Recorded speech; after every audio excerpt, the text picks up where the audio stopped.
sight while he's sleeping. And then the sun comes up, Daniel wakes up, and what do you do when you get up in the morning? You say a prayer, don't you? And that's what Daniel did. Daniel prayed that God in heaven would give him wisdom as to what King Nebuchadnezzar had dreamed.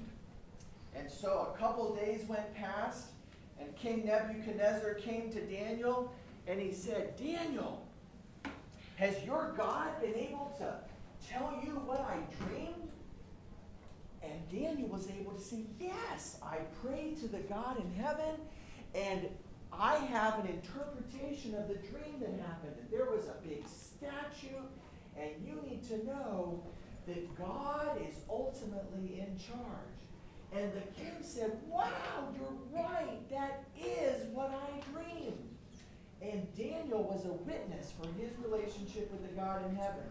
Now, I think we should all thank our King Nebuchadnezzar for doing this. They did an excellent job, didn't they? All right, now, let's see if thank you so much. Thank you very much. You guys were excellent. Excellent. Okay, so now, remember what we were talking about this morning? We worship God when we tell others about Him. So who told somebody about God? Me. Okay, right here. Who told somebody about God? Your grandma. Okay, that's true. And in this story, who was the person who was telling somebody about God?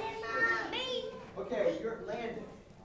Okay, tell me, who was the one telling somebody else about Jesus in this story? What's that?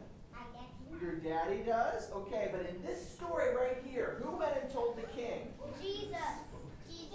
Daniel, that's what I'm looking for. Daniel went and told King Nebuchadnezzar about his God.